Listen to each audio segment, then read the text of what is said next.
سلطان قلبم. بفرمایید سرورم. به معلم خبر بدین شب بیاد تو اتاقم. متوجه نشدم سرورم. یعنی چی متوجه نشدی؟ یعنی اینجا؟ نه خیر، اتاق خودم. امر شماست.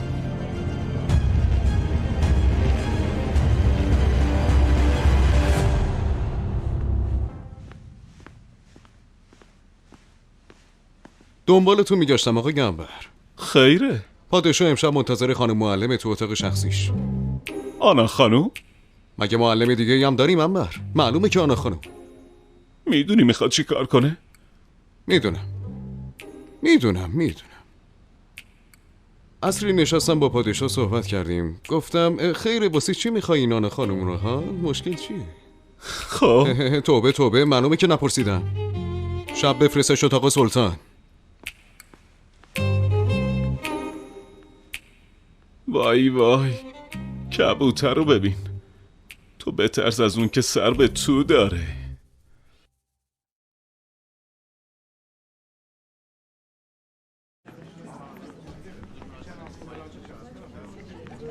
شنیدم که جاسوس به عنوان معلم قصر فرستادی، درست میگه؟ به نظرت اون میتونه؟ به نظرم میتونه آنا رو یه مدت به حال خودش فعل کنه. اول به قصر عادت کنه و حتی اعتمادش رو جلب کنه. بعدش البته اونجوری که میخوام ازش استفاده میکنه. خیلی خوبه. میدونی وقتی که فکر کردم فهمیدم حق با توه.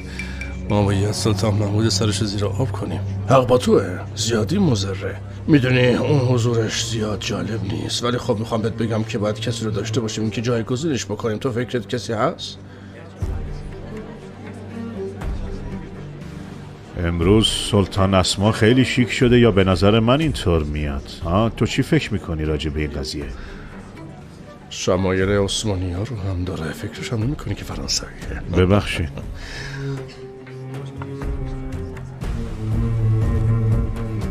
سلطانم افتخار دادین.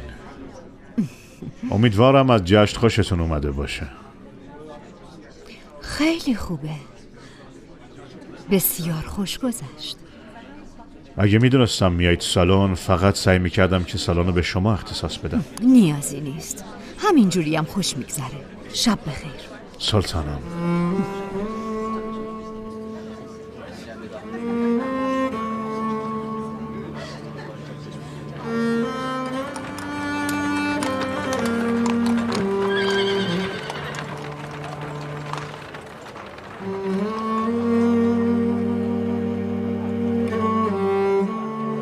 از وقتی رفتم خیلی جذاب‌تر شدی.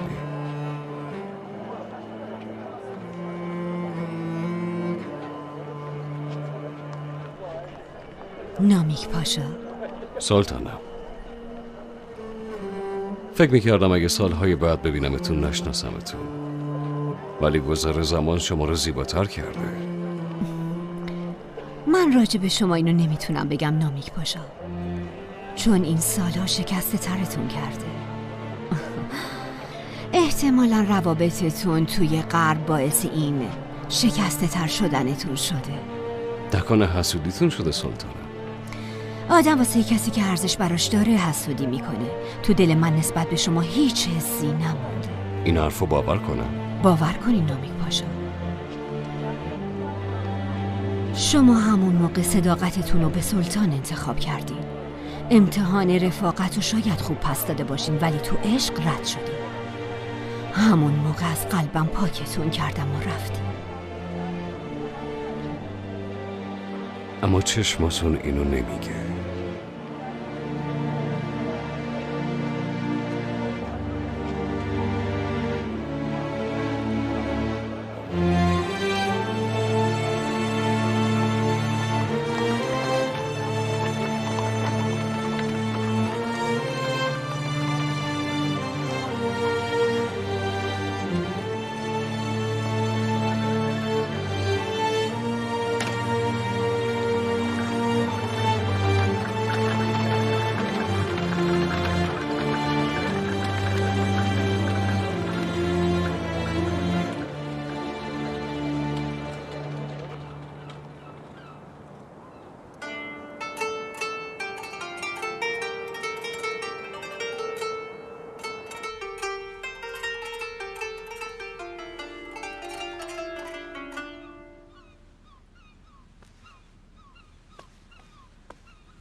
امروز انقدر خستم که راحت میتونم بخوابم.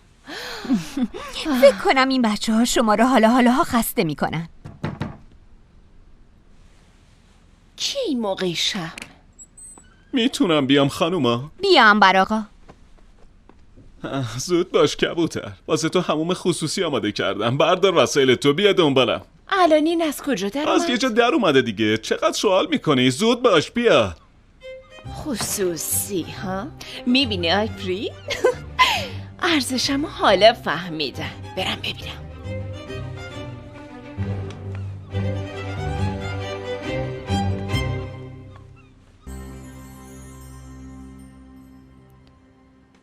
من کم کم دارم خسته میشم. ولم کنی، خودم شونه میکنم. حرف خوابو نزن عزیزم، زشته. با چرا زشته؟ فوق شکم دیگه میخوام بخوابم دیگه. حالا مونده تا ترک کنی عزیزم. هنیش چرا میخندی؟ حاضره؟ خب برید خانوما. آره حاضره. به هیچ کس هم هیچی نمیگیدا.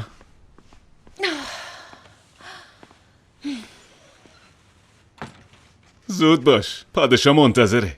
پادشاه منتظره؟ این موقع شب؟ تو اتاق کارش؟ ای وای، تو واقعا گیجی. اتاق کارش چیه؟ این موقع شب؟ تو اتاق خودش منتظره. این حموم و این چیزا برای این بود؟ چی فکر کرده راجع به من این مرد؟ عمرن نمیام. یعنی چی نمیام؟ تو میخوای سر منو به باد بدی خاتون؟ ناراحت شدی خودت برو به پادشاه. باشه میگم، حتما میگم. چرا که نگم؟ برو کنار.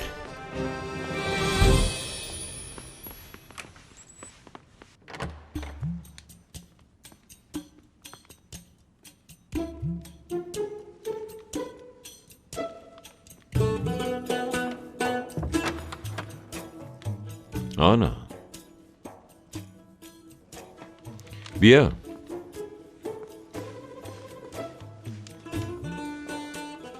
بشین لطفاً.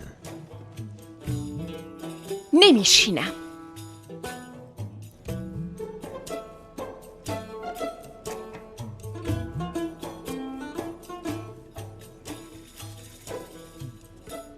شما منو مثل بقیه هر وقت خواستین دعوت میکنین؟ چی فکر کردین راجع به من؟ ها؟ همون اول گفته بودم من زن حرم سرا نیستم. نترس، من نمیخوام تو زن حرم سرا باشی. انقدر خودتو دست بالا نگیر خانم معلم.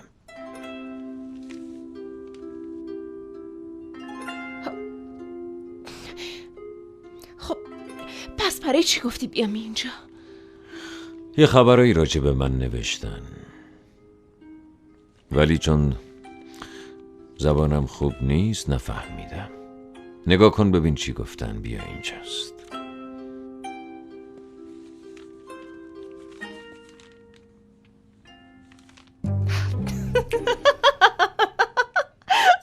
فهمیدم. شما گفتین که من بیام اینجا که من فکر کردم که... چی فکر کردی؟ نه هیچی. بخونم اینو. بخون.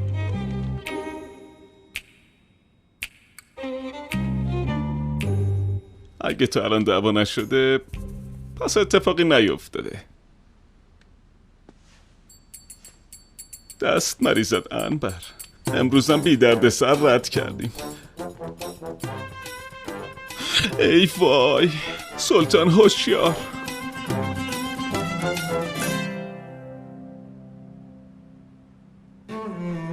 خاتون بودن یه هنره. یه زن همیشه باید بوی خوب بده.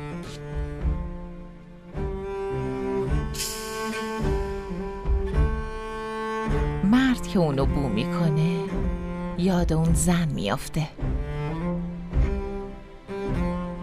ولی خودتونو با بو خفه نکنید. باید خیلی ملایم و لطیف باشه. خاص خودتون باشه. خوب به حرفام گوش بدید.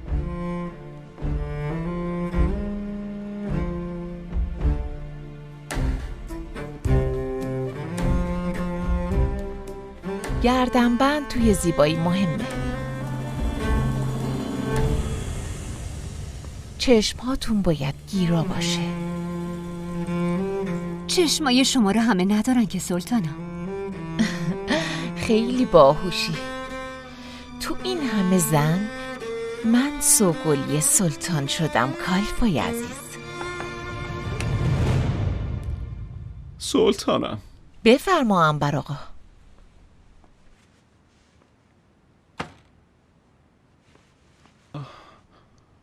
پادشاه امشب مشغولن. گرچه حاضر شدین اما اومدم خبر بدم که مهم نیست، سلطانه. معلومه که کار داره. امپراتور دنیاست.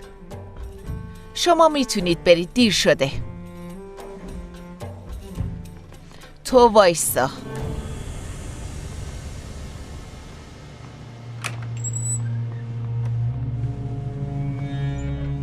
دهنتو باز کن ببینم چی شده. این موقع شب چه وقت مشغول بودنه؟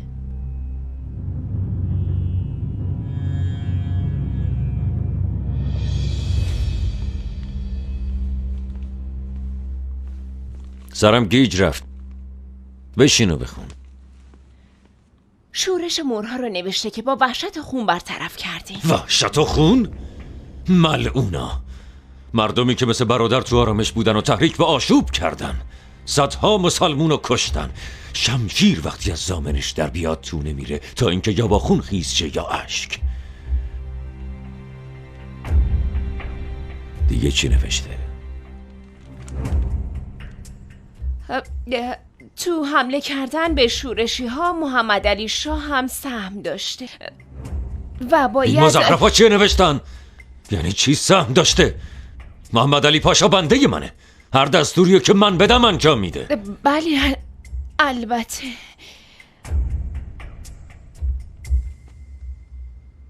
تو ترسیدی؟ نه جونم. صورتت مثل گچ شده. پس بی خودی بهت نمیگن کبوتر. یعنی شما هم شنیدین کبوتر میگن؟ ولی میبینن کبوتر رو گوشت هر پرنده ای خورده نمیشه.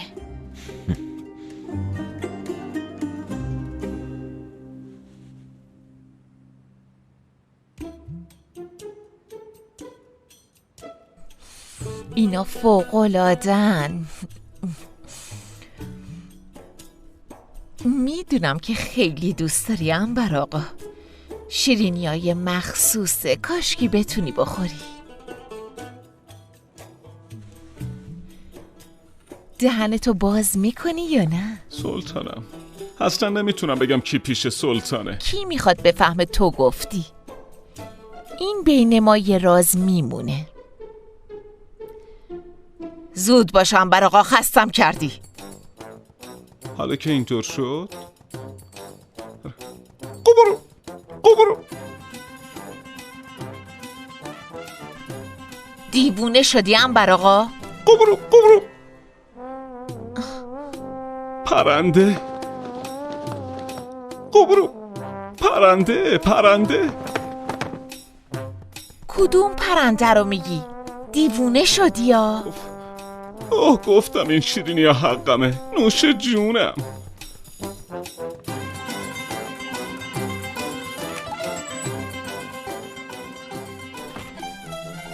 گلزار کالفا. بفرمایید سلطانم. این مرتی که چی گفت؟ منم نفهمیدم. میرم پیش سلطان.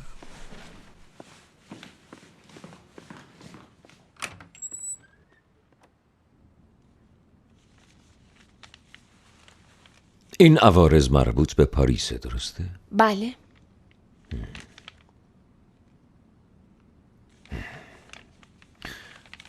اولشو میفهمم ولی محتویاتشو زیاد نمیفهمم.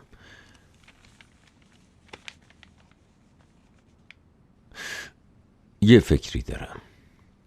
به منم فرانسه یاد میدی؟ حتما خوشحال میشم، ولی به یه شرط، به شرطی که کسی نفهمه. چرا؟ نمیخوام مردم بگن پادشاه بزرگ محمود خان داره از یه دختر درس فرانسه میگیره. از یه دختر درس گرفتن چه ایرادی داره؟ یه کارایی میشه، یه کارایی نمیشه انجام داد. برای منم خوب نیست. همین. اگه اینطوره پس شما هم از من درس نمیگیرید. تموم میشه و میره. اینجا من دستور میدم. اگه میگم باید پنهان بمونه، باید بمونه. قبول نمی کنم. من مثل زنای حرم که حرفتون رو گوش میکنن نیستم. صبر منم حدی داره، اما صبرمو تموم نکن. برام مهم نیست، پس با اجازتون. بهت نگفتم میتونی بری؟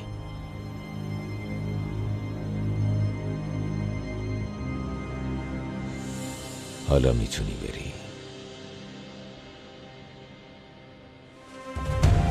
واقعا که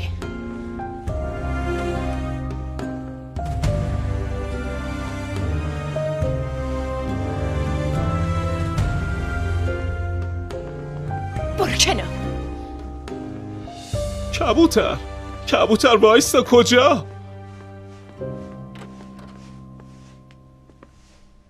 سلطانم. خیره هوشیار، کجا داری میری؟ میخواستم یه هوایی بخورم. این موقع هواخوری؟ خوردم سرورم. شب شما خوش.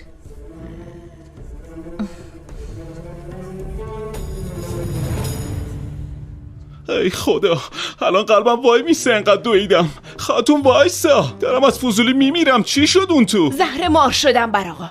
قراره چی بشه؟ هیچی نشد آقا. یعنی چی؟ هیچی یعنی هیچی. تو با اون تیشتان قرتان بازی ها همون معلم بمون.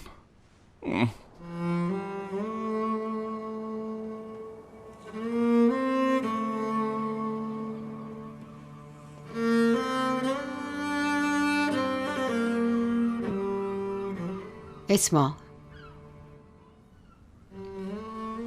ببینم تو چته؟ هیچی والدم. دیدم نامیک پاشا برگشته. واسه همین ناراحتی؟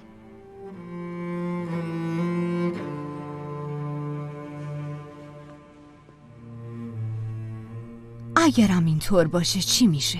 تو سلطان اسمای بزرگ هستی، کسی که احترام ینیچری رو به دست آوردی، سلطانی که مرکز توجه استانبوله. من امیدوارم دنبال عشق گذشتت نری و به یه پاشای معمولی دل نبندی. نه خیر، اینجوری هم نیست. میبینم که خیلی بهم توجه میکنی. وقتی یه دختر کوچیک بودم و با یه مرد 30 ساله ازدواج کردم از این حرفا نمیزدی. من هرچی هستم با تلاش خودم به اینجا رسیدم. احترام ینچیریم، علاقه مردمم خودم به دست آوردم. در نهایت هر کاری بخوام میکنم و هیچ کس نمیتونه جلومو بگیره. فهمیدید؟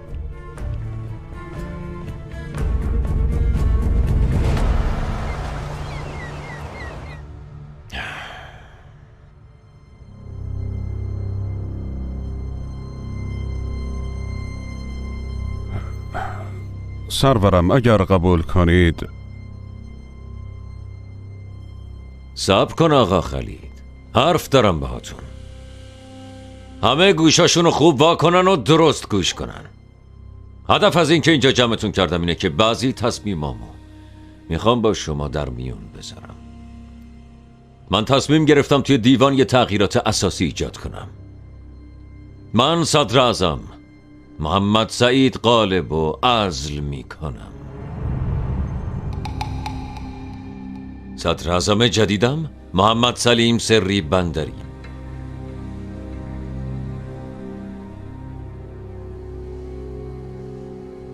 آقا آصفو از ینیچری عزل کردم.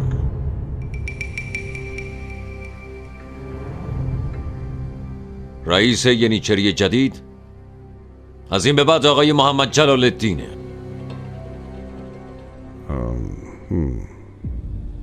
نامیک پاشا هم کاتب اسرارمه.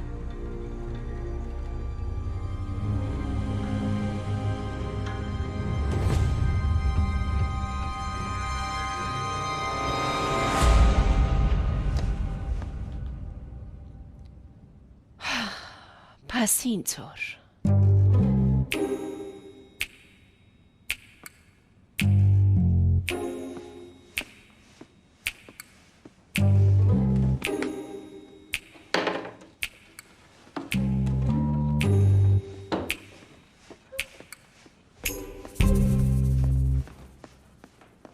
چقدر کیف میده.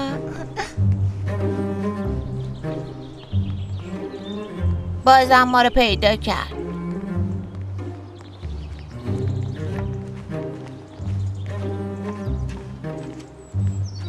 زود باشید. میز اونجا بذارید. هوا امروز خیلی خوبه. مکتب دوست ندارید برید؟ خوبه؟ ما هم همینجا درس میخونیم. ما نمیخوایم درس بخونیم. هر وقت خواستیم بهت خبر میدیم خانم. نمیخوای میتونی بری صالحه؟ بقیه هم همینطور.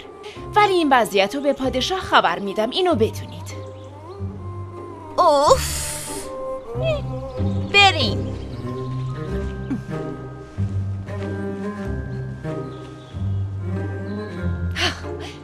حالا که اینقدر دوست داری درس بخونید خیلی سریع شروع میکنیم.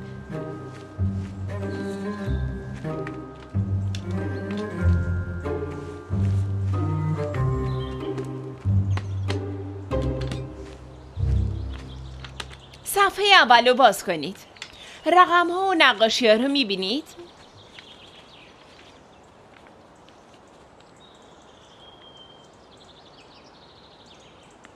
فتاح حتی به خاطر عزل شدنشان ناراحت نشد. همین که سرشو نبریدن باید خدا رو شکر کنه. این وضعیت توی ینیچری به احتمال زیاد یه ناراحتی پیش میاره سرورم. هدف منم همینه نانیک. بذار ببینم حرف فتاح چقدر توی ینیچری برو داره و کیا پشتش هستن. راجع به ینیچری یه لایه ازت میخوام. چند تا ینیچری هست؟ چند تاشون دشمن ما هستن؟ وضعیت سلاح‌ها چطوره؟ همه را پیگیری کن. اطاعت میشه سرورم.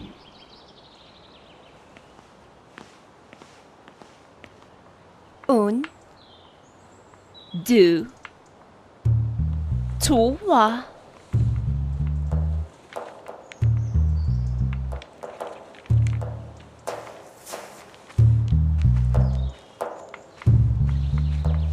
3 مادمازل، من درست نفهمیدم. میشه یه بار دیگه توضیح بدی؟ باشه. اون، این، دو، او. تو. فکر کنم فهمیدم چی گفتی.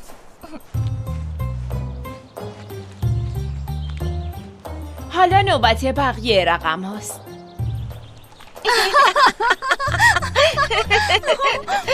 چی شده؟ چرا میخندی؟ هیچی، یه کبوتر دیدیم واسه اون خندیدی. خیلی خوب. به من دقت کنید. چی شده؟ یه نگاهی به اینو بندازیم. سرورم، نگران نباشید، همه چی سر جاشه.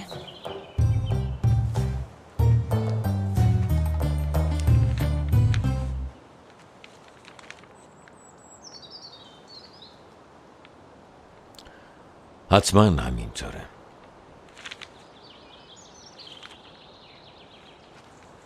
پس حیوونا رو خیلی دوست داری. خیلی خوب.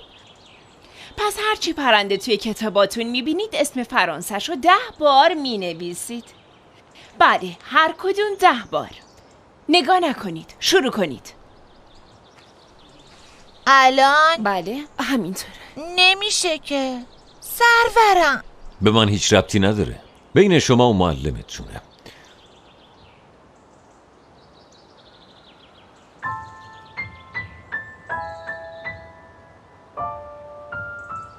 نامیک پاشا، بریم به قدم زدنمون برسیم.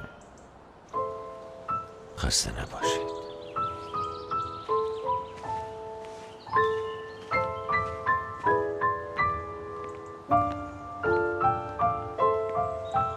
زود باشید شروع کنید. تا وقت نهار باید تموم بشه.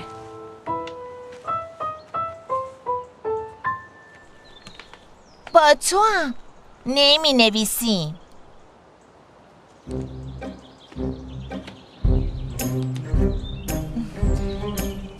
نمی نویسیم. حالا چی کار میکنی؟ من وقت زیاد دارم. منتظر میمونم.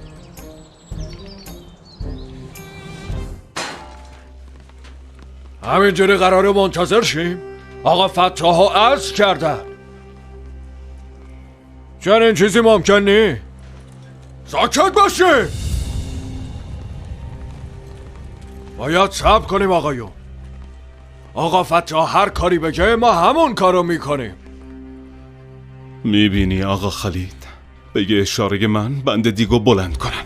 روم سیاه، جسارتت زیاده، ولی از سیاست هیچی نمیدونی فتاح.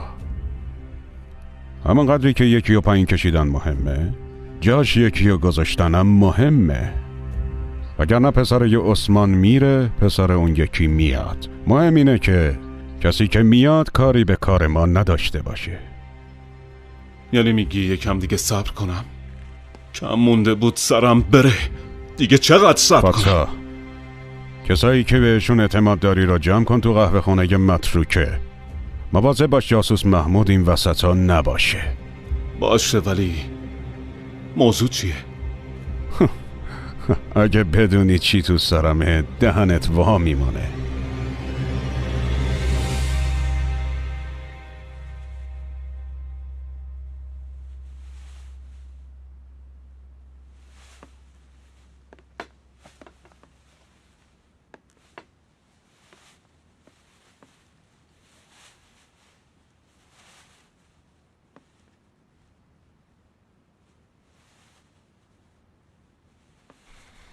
این پارچه هم خیلی خوب آقا اسماعیل. از اینم یه توپ میخوام. دستور بفرمایید سلطانم. شما این پارچه ها رو خریدین ها. تو استانبول همه زنا میگن چون سلطان اسما پوشیده هجوم میارن اینجا. از اینا باید خیلی ببافن. فعلا همین آقا اسماعیل، بقیه رو با ریحان هماهنگ کن. پس با اجازتون من برم.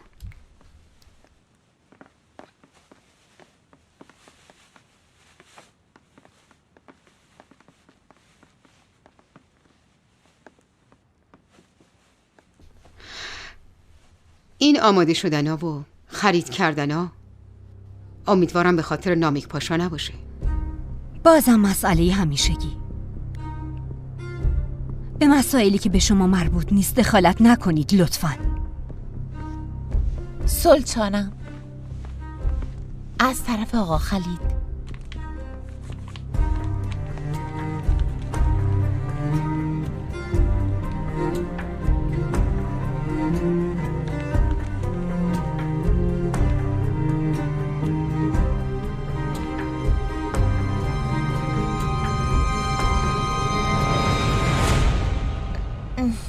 گشتم شده. آبجی ساله نمیشه بنویسیم؟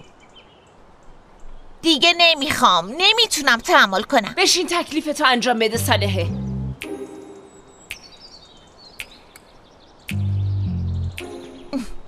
نمی نویسم.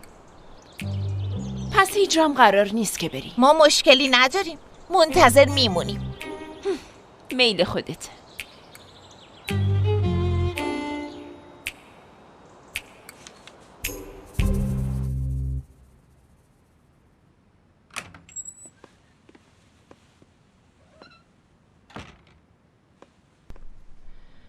خبر جدید چی داری؟ سلطانم، از همه حرم پرسیدم ولی هیچکی نمیدونه دیشب کدوم زن پیش پادشاه بوده. خبر ندارن. این زن کیه؟ سلطانم گفتم که هیچکی نمیدونه. میتونی بری گلزار کالفا.